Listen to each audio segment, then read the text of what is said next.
Not the most necessary day to have off of school, but I'm sure you guys were not complaining at home. And you didn't have that much to do for me, right? Just questions 2 and 4. So hopefully you have this packet out in front of you. Remember we did question 1 together in class. So let's glance at question 2. We have Michaela. She's working 2 jobs over the summer to save for college. She's a good planner. She makes $15 for babysitting her neighbor's kids and $9 per hour at the local pool. She wants to make at least $225 per week and wants to work no more than 20 hours each week. Yikes. Okay, so the first thing we're going to do is identify our x and y values. So I'm going to make x babysitting because that's the first information they gave me. And I'm going to make y working at the pool. Okay, so now I take that and I go down here to my graph and I'm going to go ahead and label my axes. Babysitting is going to be x values because that's my x variable. And pool is going to be my y values because that's the variable I gave the y. My 2 inequalities, I know that she doesn't want to work more than 20 hours a week. So x plus y is going to be less than or equal to 20. Fair enough. Okay. And then my other one, I'm going to use how much she makes per hour. And we know that she wants to make 225 at least. So we have 15x plus 9y greater than or equal to 225. So now all I have to do is rearrange these inequalities into slope-intercept form. So this one's pretty easy. It's going to be y is less than or equal to negative x plus 20. Remember that slope then becomes, there's a secret 1 hiding there.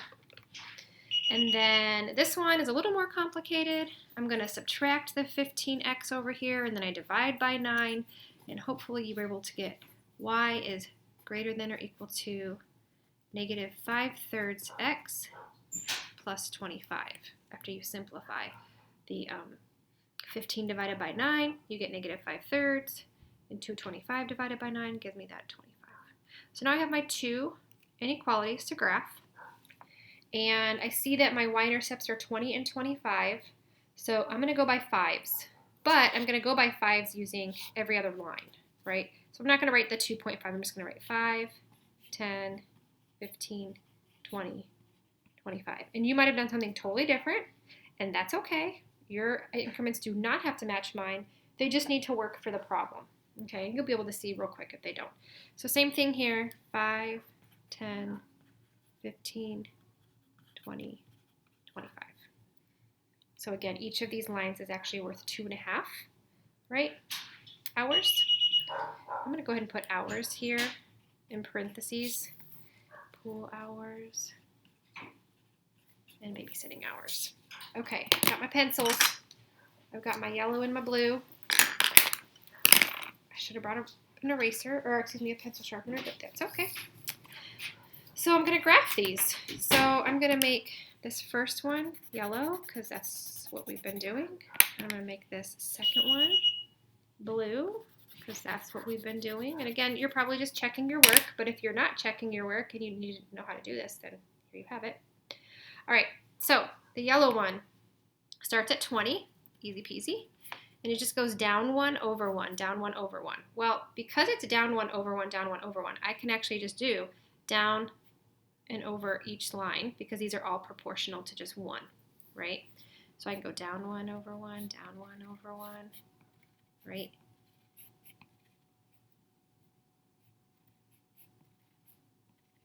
Because if I put all those tiny little dots in here, it's still going to be down 1 over 1, down 1 over 1, down 1 over 1. And I'd get all the way to this point. And then I'd be like down 1 over 1, down 1 over 1.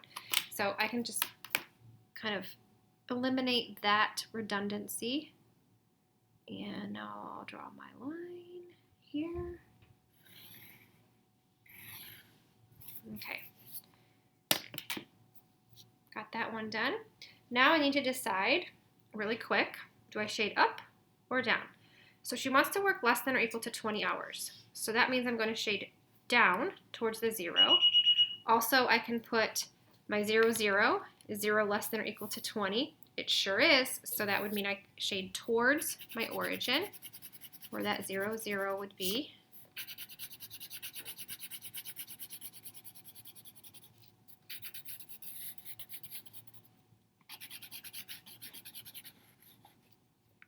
all colored, fancy, fancy. Okay, now I'm going to graph the blue line. So I'm at positive 25 for this one. Hi, Harley. Hi, baby. And I'm going to go down 5 over 3, down 5 over 3. And again, since these are equal on both sides, because I have it going by 5s in my y-axis and going by 5s in my x-axis, I can go down 5 over 3 because they are proportional. My increments are the same, so I don't have to get kind of funny with the counting and going over because 5 is on this side, the same as 5 is on that side. So now I'm going to draw that line. Notice that they're both solid lines because they're both or equals to, right? And this is actually a greater than because she wants to make at least the 225. So I'm going to shade all this the blue. You can fast forward this part if you want. You don't need to watch me shade. I'm sure that's not what you want to be doing on this day. You probably want to be outside playing in the snow. So that's why I'm going to go as fast as I can. So what we have here is this little area that is this tiny little weird looking triangle that is double shaded. Right?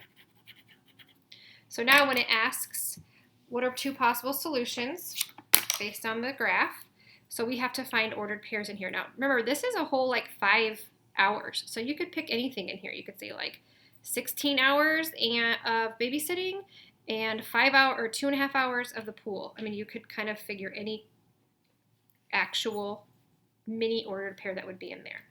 So I'm going to use 16.3, and that means 16 hours babysitting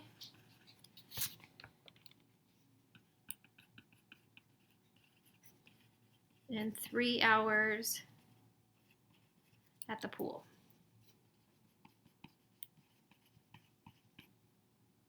I could also use, let's see here, I could use 15 and 4, right? Because I can see that the 4 is going to be somewhere in here because I'm not all the way up there to that 5. So that'd be 15 hours babysitting.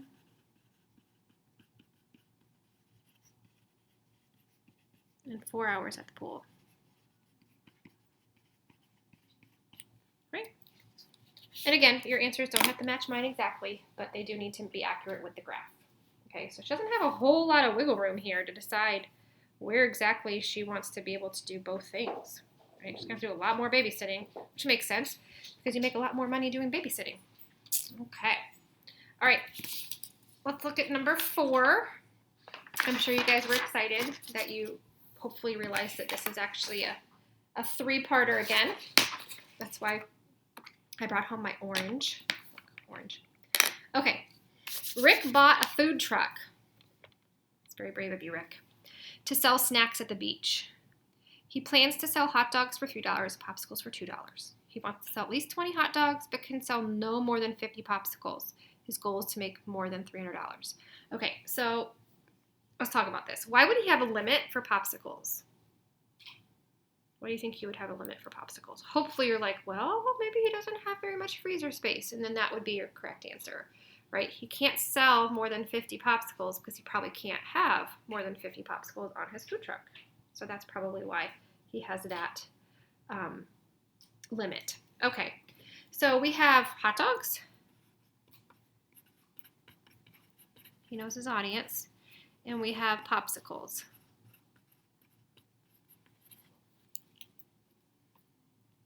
So what we know is that how much they cost. We know how much he wants to make.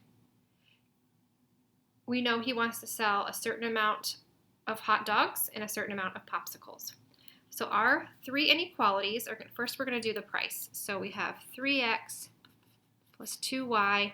He wants to make more than, so that's not even equal to, that's just greater than $300 because it wants to just not at least, but more than. So he's not going to be happy if he only makes $300. He wants to sell at least 20 hot dogs. That's going to be x is greater than or equal to 20 because that's the at least part. And he can sell no more than 50 popsicles. So that's going to be y is less than or equal to 50. Okay, because he doesn't have any more than he can only sell exactly 50 or less.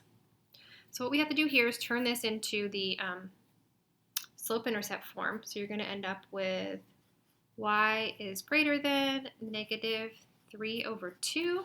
That's a weird 3. X plus 100, I believe. No, plus 150 because we're dividing by 2. Plus 150. That's a very high y-intercept. So we're going to have to get real creative here with our values. Oops, we forgot to label. So because x is hot dogs, our x-axis is going to be hot dogs sold. And then because y is our popsicles, this is going to be popsicles sold. Right? So we have that.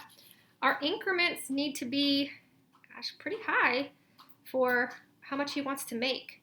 So I decided to go by 20s for the popsicles sold and the hot dogs sold, which I know sounds weird, but we have to make sure we have enough for our y-intercept of 150 for the money he wants to make. So I'm going to go by 20s.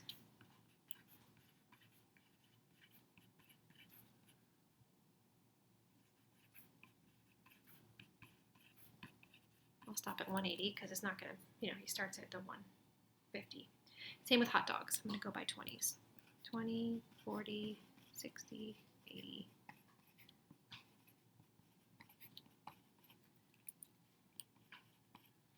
Okay. So we've got our axes labeled. We have our increments that are the same. That's very helpful when they are the same. If you can make them the same, that's the best option. So then your slope is just proportional. All right, so let's do our hot dogs first. X is greater than or equal to 20. So that tells me all of my x values are greater than or equal to 20. So that's going to be a vertical line at 20. Right? And that's going to be everything here. Ooh-wee. That's a lot of yellow. Again, feel free to fast forward if you're not down to watch me color in this giant graph. I might have packed myself a pencil sharpener. I don't remember. But this will do for now. We're good. Right? You guys get the gist. So that's all yellow. Okay. And then for his popsicles, y is less than or equal to 50. So I'm going to go up to where 50 would be, which is halfway between 40 and 60. And I'm going to draw my line for that. That's going to be my horizontal line because everything has to be, all my y values are less than or equal to 50. So I've got my line there about halfway. And I'm going to shade down for this one because I only have 50. I can't sell more than 50. That's a little bit faster shade. Okay, and now we're going to talk about how much he is hoping to make. So I'm going to use orange for that inequality. I'm going to start at 150. So I'm going to start right here between 140 and 160. And I'm going to go down 3 over 2. Down 3 over 2. And I can do that because these are proportional sides. I don't have to count out $3 or 3 popsicles, 2 hot dogs, 3 popsicles, 2 hot dogs. I don't have to do that. So I'm going to go down 3, 1, 2, 3, over 2, 1, 2. Down 3, 1, 2, 3, over 2. Okay, I'm going to connect those. I think this one's a little high, so we'll make that bigger.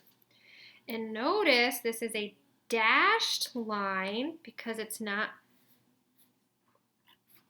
he wants at least so much money. He wants more than, so that's a dashed line there. And he wants it more, so this would be going this way. That's going to be a lot of orange. I don't know if I have enough orange, but everything's going to be above the line because he wants more than that 150. So he'd be happy with anything in this region. And then what I'll do is I'll make this super obvious where it's triple colored. So I don't entirely run out of the orange. So this funky area here, This little bottom trapezoid here is where he will be happy with his day at the beach with his food truck selling hot dogs and popsicles. All right. So now write two possible solutions using full sentences on the graph, based on the graph. All right, so there's a lot of options here. He could sell any number of these hot dogs and any number of these popsicles. So I'm going to choose 120 hot dogs and 40 popsicles. 120 hot dogs.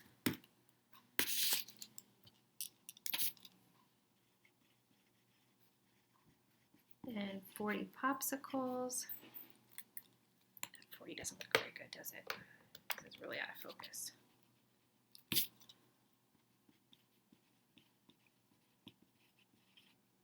Another one I could do is like 180 hot dogs and 20 popsicles. Again, there's so many different answers we could have here because any of these are good. You could say 121 hot dogs and 21 popsicles because it's going to be in that region.